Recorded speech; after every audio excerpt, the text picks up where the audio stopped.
Bismillahirrahmanirrahim. Elhamdülillahi Rabbil alemin. Ve salatu ve selamu ala Resulina Muhammedin ve ala alihi ve sahbihi ajma'in. Amma ba'd. Esselamu aleyküm ve rahmetullahi ve berekatuhu. Hürmetli ustazlar ve qarindoshlar, Allah subhanahu ve taala her birimizni her vaqt xotirjam salomat qilsin. Allah subhanahu ve taala bizlarni cho'nglarni hurmat qiladigan, kichiklarga mehribonlik qiladigan va bir-birimizga ko'yinadigan haqiqiy taqvodor mu'minlarning qatoridan qilsin. Amin. Bugünkü dersimiz Peygamberimiz sallallahu aleyhi ve sellem'nin yaşanğanlar bilen bolgan muamelesi degan temada boludu. Allah Taala'nın prinsipi insanlarni dünya hayatıda bir qancha bosqichni besib o'tadigan qildi. Aciz bolgan bovaqliq davri, andin kuchlik bolgan yoshlik va o'tir yoshlik davrida, oxirida yana aciz bolgan yaşanğanlik davridan iborat. Bu to'g'rida Allah subhanahu va taala Qur'oni Karimda shunday deydi: Euzu billahi mineşşeytanirracim. Allahullazi halakakum min da'fin thumma ja'ala min ba'di da'fin quwwatan thumma ja'ala min ba'di quwwah thumma ja'ala min ba'di quwwatin da'fan ve shaybah yakhluqu ma yasha ve huvel alimul qadir. Ayetning qisqacha tarjimasi: Allah sizlarni aciz yarattı. Andin sizlarni acizlikdan kuchli qildi. Andin sizlarni kuchlilikdan aciz qildi va sizlarga qirliqni yetkizdi. Allah nimani xolisa shuni yaratadi. U hammani bilguchidir, hammaga qodirdir. İslam dini insonlarning yaşanğanlik bosqichiga alohida ahamiyat berdi. Alohida izzat, hurmat, ikrom qildi. Çünkü bu yaşanğan kişi acizlik degan sifat bilan sifatlangan bo'lib, u vaqtda inson o'zining xizmatini qiladigan va ishlarini tartiblaydigan biriga bak ehtiyojli bo'ladi. Shuning uchun bu yaşanğanlik bosqichi qiyinchilik bosqichi deyiladi. Payg'ambar alayhissalom o'zining duosida: "Ey Allah, sana sig'inib acizlikdan, o'rinliqdan, qo'rqinchoqlikdan va bak yashinib ketishdan panoh tilayman" deydi. Peygamber aleyhisselam yine mundaq deydi: "Ey Allah, sana sığınıp hayatımның en xarlıq davrige qaytırılışımdan panoh tilayman." Hayatlıqның en xarlıq davri degan insan maddi, ma'naviy tarafdan ajizlashgan, aql parasiti tuvalligan, hatta ilgiri biladigan narsalarni unutgan davridir. İnsan bek yaşanıp ketganda uning aql tuyg'ulari, zo'q idraklari ajizlashidi. Chiroy shakli o'zgaradi. Taat ibodatlarini to'liq ado qilishdan ojiz keladi. Ba'zi ibodatlarga sal qaraydi. Shuning uchun Payg'ambar alayhisalom bek yashinib qilishdan Allohga sig'inib panoh tilagan. Payg'ambar alayhisalom hamma insonlarga yaxshi muomala qilsa-mu, yashanganlarga nisbatan ularga alohida ko'ynatdi, mehribonlik qiladi. Peygamber aleyhisselam yaşanğan kişilerini ularning amallari yaxshi bo'lganda kishilarning eng yaxshilaridan hisoblagan. Abu Bakr radhiyallohu anhudan bayon qilingan hadisda bir kishi Peygamber aleyhisselamning yiniga kelib: "Ey Allohning rasuli, insonlarning qaysisi eng yaxshi?" deb so'raganda Peygamber aleyhisselam: "Men tala umruhu ve hasuna amaluhu."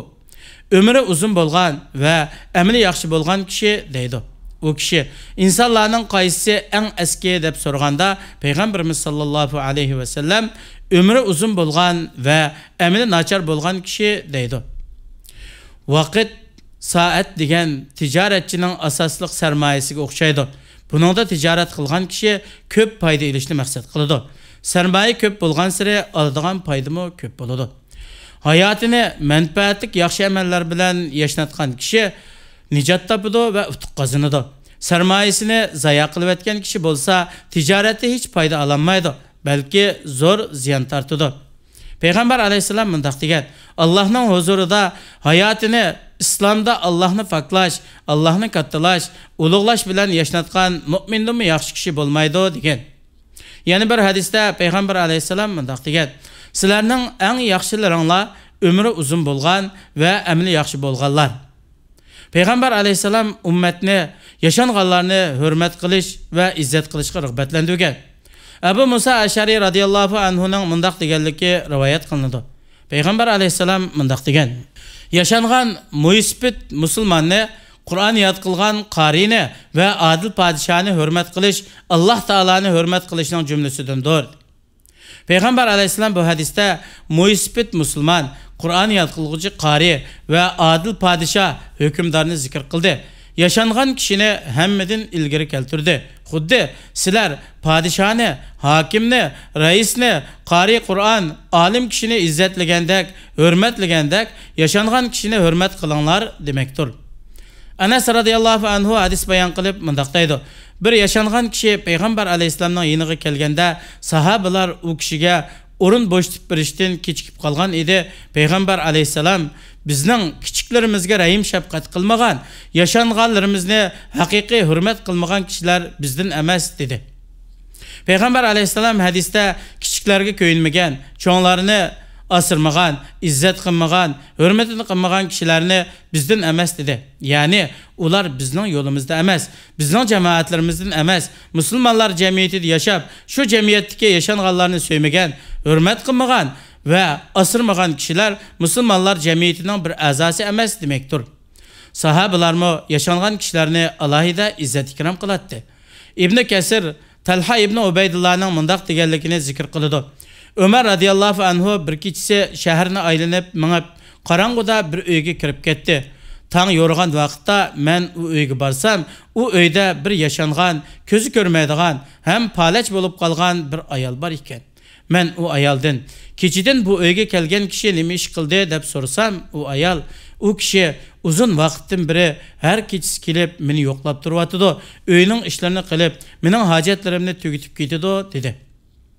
Mana bu İslam cemiyetinin yaşanğan muisbitlarını asraş, köngül bölüş ve ihtiram qilishki nurluq obrazıdır. Ama İslam cemiyetlerinin gayreti bolsa, yaşanğanlar umumen cemiyetten ve aileden ayrılıp yaşanğanlarını kütüş oralarda yaşamakta. Bundan başka dünyanın her qaysı joylarida yaşanğanlarının haq huquqi ayak astı kılınmakta.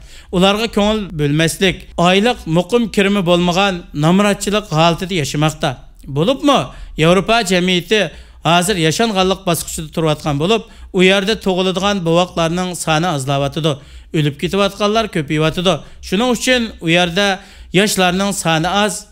İslam cemiyetida bo'lsa, tug'ilgan bovoqlarning soni ko'p bo'lganligi uchun yoshlarning nisbati ko'p sonni egallaydi. Avrupa cemiyetida yaşanğanlar farzandlarining ota-onalarini qaqshitayotgan cemiyetning o'zlari bilan kari bo'lmaganligini ko'rgan vaqtda ular biz üçün ulardan vafadar ve menfaatlik, vafasız farzandni tarbiyalagandan vafadar it bakmak yaxshi deydi. Şu sebepten mikin Avrupa cemiyetleriga nazar saladigan bo'lsak, ular bo'libmi ayollar her biri digidek birden itni yetilib olganligini ko'ramiz. G'arib cemiyetlarda itlar doktorxonasi, itlar mehmonxonasi qatorliq ko'ngil bo'lish o'rinlari bo'lib, ular hayvonlarga ko'ngil bo'ladi. Ama cemiyette nurgun insan evlatları açlık ve kisellikten ölüp gidiyor. Bunun bilen hiç kişi yaki hiç organdan kar bulmaydı. Allah subhanahu ve taala her birimizni, yaşlığımızda Allah'ın taat ibadeti ötküzülgan, yaşanğan vaxtlarımızda mı Allah'ınki taatida mustahkam turadigan haqiqiy mu'minlarning qatoridan qilsin. Allah subhanahu va taolo har birimizni yashanganlarga ko'yinadigan, peshqadam muisbitlarni hurmat qiladigan haqiqiy islom ruhida yashashga muyassar qilsin. Assalomu alaykum va rahmatullohi va barakatuh.